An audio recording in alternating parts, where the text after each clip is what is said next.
السلام علیکم ورحمۃ اللہ وبرکاتہ۔ امید کرتا ہوں تمام سامعین خیرت و عافیت سے ہوں گے۔ آج کا ہمارا سبق ہے سورہ فلق میں ہونے والی غلطیاں اور ان کی اصلاح۔ تو سبق شروع کرتے ہیں۔ بسم اللہ الرحمن الرحیم، قل اعوذ برب الفلق۔ سب سے پہلا لفظ دیکھ لیجئے، قل۔ آپ نے قوف کو منہ بھر کر ادا کرنا ہے، قل، اور آگے لام کو ہلانا نہیں ہے، ٹھیک ہے؟ دوبارہ سے سن لیجئے، قوف آپ نے پر پڑھنا ہے، یعنی منہ بھر کر اس کو ادا کرنا ہے، جس کو عام فہم لفظ میں کہا جاتا ہے کہ آپ نے اس کو موٹا پڑھنا ہے۔ قوف کو آپ نے موٹا پڑھنا ہے اور لام کو ہلانا نہیں ہے۔ کس طرح سے پڑھیں گے؟ قل، قل، قل، اور اگلا حرف دیکھ لیجئے، اعوذ، اعوذ، حمزہ زبر عین واو پیش عو، اعو، ذال پیش ذو، اعوذ۔ حمزہ کو آپ نے دیکھیں، حمزہ پڑھیے گا، حمزہ کو عین مت پڑھیے گا، اور عین واو پیش عو کو ہم کھینچ رہے کیوں ہیں؟ اس لیے کہ قاعدہ ہے کہ واو ساکن ہو اور اس سے پہلے پیش ہو تو یہ واو مدہ کہلاتی ہے، اور اسے ایک الف کے برابر کھینچ کر پڑھا جاتا ہے۔ اور اگلا حرف ہے ذو، ذال پیش ذو، تو آپ نے اس کو ذو پڑھنا ہے، ذو نہیں پڑھنا۔ کئی سارے لوگوں کو دیکھا ہے کہ وہ اسے ذو پڑھتے ہیں، ذو پڑھنے کی صورت میں مجہول ہو جائے گا، تو آپ نے اس کو ذو نہیں پڑھنا۔ دوبارہ سے سنیے گا کس طرح پڑھیں گے، قل اعوذ۔ محترم سامعین، اگر آپ تجوید سیکھنا چاہتے ہیں اور حقیقتاً سیکھنا چاہتے ہیں تو آپ ایک بڑی بہترین ویڈیو کے اوپر آ چکے ہیں۔ مجھے اللہ کی رحمت اور اللہ کی عطا پر مکمل یقین ہے کہ اگر آپ آج کی ہماری اس ویڈیو کو سن لیں اور جس طرح میں پڑھا رہا ہوں میرے ساتھ ساتھ اسے دہرا لیں، ٹھیک ہے؟ میں کیا کہہ رہا ہوں، میرے ساتھ ساتھ دہراتے چلیے۔ دہرانے کا مطلب کیا ہے کہ جو ورڈ، جو الفاظ میں اپنی زبان سے نکالوں، جیسے جیسے پڑھوں، آپ بھی میرے ساتھ پڑھتے چلیے اور میرے ساتھ تعاون کیجئے۔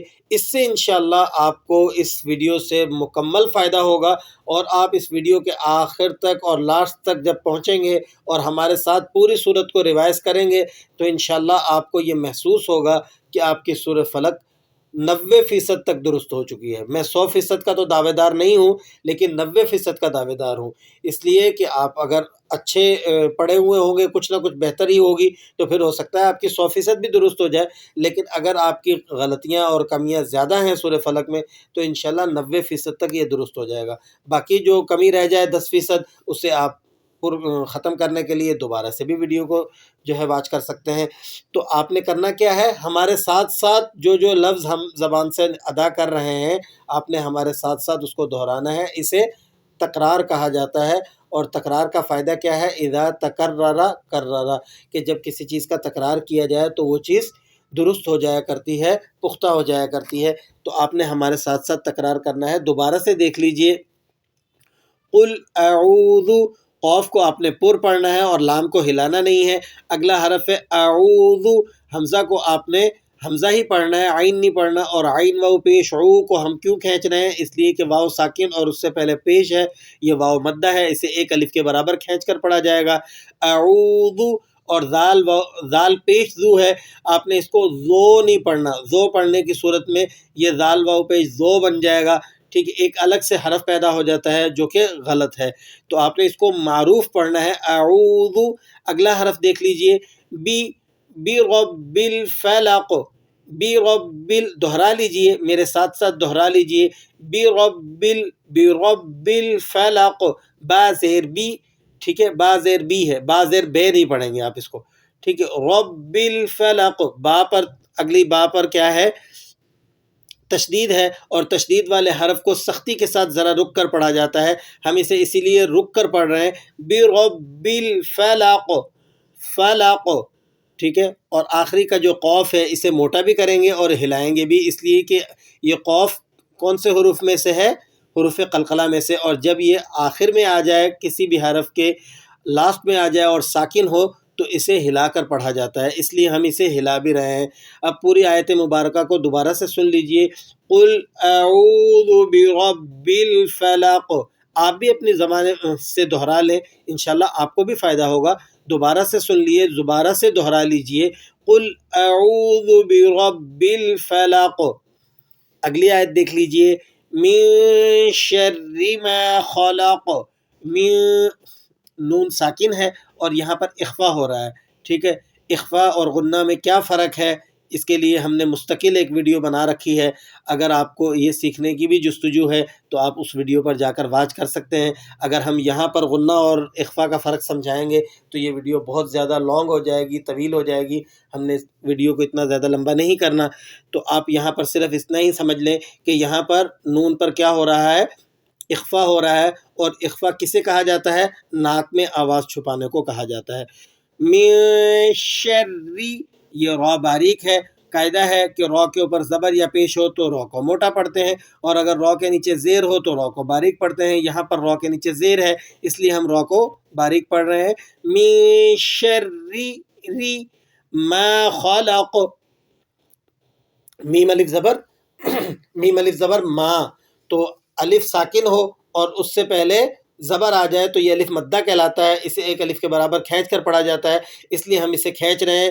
من شر ما خلق، خا کو پر پڑھنا ہے آپ نے، موٹا پڑھنا ہے، ٹھیک ہے۔ اسی طرح قوف کو بھی آپ نے موٹا پڑھنا ہے، لام کو آپ نے موٹا نہیں کرنا، تو اور قوف کو آپ نے ہلانا بھی ہے کیونکہ قوف ساکن ہے اور آخر میں آ گیا ہے تو اس کو آپ نے ہلانا بھی ہے، اس لیے کہ قوف حروف قلقلہ میں سے ہے۔ تو دوبارہ سے پوری آیت مبارکہ کو سن لیجئے اور دہرا بھی لیجئے، من شر ما خلق، من شر ما خلق۔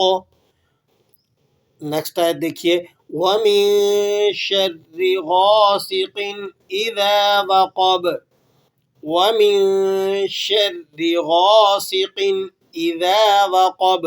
یہاں پر بھی نون کے اوپر کیا ہو رہا ہے، اخفا ہو رہا ہے، اور شرری، شرری کی را باریک پڑھی جا رہی ہے، اس لیے کہ را کے نیچے زیر ہے۔ غاسقٍ، غین کو ہم موٹا کیوں کر رہے ہیں، اس لیے کہ غین پر حروفوں میں سے ہے، موٹا پڑھا جاتا ہے۔ سین کو ہم باریک کر رہے ہیں اس لیے کہ سین حروف صفیریہ میں سے ہے، سیٹی کی آواز نکلتی ہے۔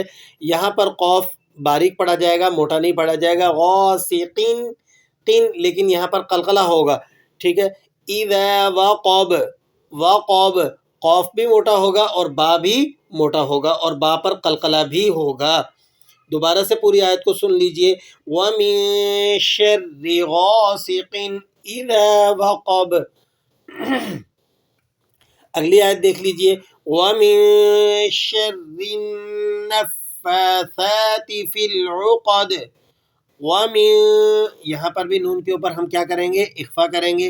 شَرِّ، شَرِّ، یہاں پر را باریک ہے، شَرِّ النَّفَّاثَاتِ، تمام حروفوں کے اوپر، نون کے اوپر، اسی طرح فا کے اوپر تشدید ہے دونوں حرفوں کے اوپر، تو ہم انہیں سختی کے ساتھ ذرا سا پڑھیں گے۔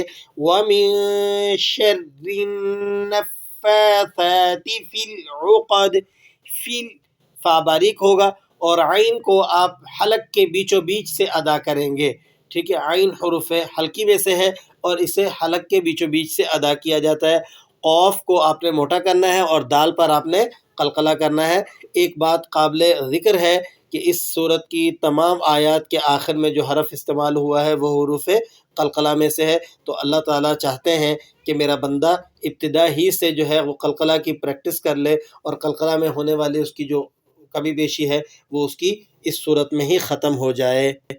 اب لاسٹ آیت کو دیکھ لیجئے، وَمِن شَرِّ حَاسِدٍ إِذَا حَسَدَ، وَمِن، نون پر اخفا ہے، ٹھیک ہے، حسب دستور جس طرح پہلے سے چلتا ہوا آ رہا ہے۔ شَرِّ، شَرِّ، شین کو آپ نے سیٹی کی اسی آواز سے پڑھنا ہے اور را کو آپ نے باریک کرنا ہے۔ حاسدین، ہا، یہ حلق والا ہا ہے، حلق کے بیچوں بیچ سے ادا ہوتا ہے، آپ نے اس کو حلق ہی سے ادا کرنا ہے۔ حاسدین، حاسدین، سین، سین بھی حروف صفیریہ میں سے ہے، اس پر بھی آپ نے سیٹی کی آواز نکالنی، اور دال دو زیر دن، ٹھیک ہے، یہاں پر آپ نے کیا کرنا ہے، دال کو ہلکا سا ہلانا ہے۔ اذا حسد، اذا حسد، یہ ہا بھی حلق سے ادا ہوگی۔ ہا اور ہا کا فرق آپ اچھے طریقے سے سیکھ لیں، دوبارہ سے اس بات کو ذہن نشین کر لیں کہ ہا اور ہا میں فرق ہے، اور ہا اور ہا کے معنی میں بھی فرق ہے۔ اس لیے ہا کی جگہ آپ نے ہا نہیں نکالنا اور ہا کی جگہ آپ نے ہا نہیں نکالنا۔ دوبارہ سے پوری آیت کو پڑھ لیجئے۔ وَمِن شَرِّ حَاسِدٍ إِذَا حَسَدَ۔ ایک مرتبہ سورت کو شروع سے مکمل پڑھ لیتے ہیں۔ بسم اللہ الرحمن الرحیم۔ قل اعوذ برب الفلق من شر ما خلق ومن شر غاسق اذا وقب ومن شر النفاثات في العقد ومن شر حاسد اذا حسد۔ اگر آپ نے پوری ویڈیو واچ کی اور ہمارے ساتھ ساتھ پڑھا تو آپ ہمیں کامنٹ باکس میں بتائیں کہ آپ کو ہماری ویڈیو سے کتنا فائدہ پہنچا، اور اگر فائدہ نہیں پہنچا تو پھر ہماری جو غلطی ہے، جو ہماری کوتاہی ہے سکھانے کے اندر، اس کی بھی ہمیں نشاندہی کریں۔ اور اگر آپ کو فائدہ پہنچا ہے تو ہماری حوصلہ افزائی کے لیے بھی لازمی بتائیں کہ آپ کو اس سے فائدہ ہوا ہے اور کتنے فیصد فائدہ ہوا ہے، اور کتنی مرتبہ ویڈیو دیکھنے سے آپ کو فائدہ ہوا اور آپ کی سورہ فلق میں ہونے والی غلطیوں کی اصلاح ہو گئی۔ تو ہمیں لازمی بتایا کامنٹ باکس میں آ کر، یہ ہمارے لیے جو ہے بڑے فخر کی اور بڑے اعزاز کی بات ہوتی ہے۔ السلام علیکم ورحمۃ اللہ۔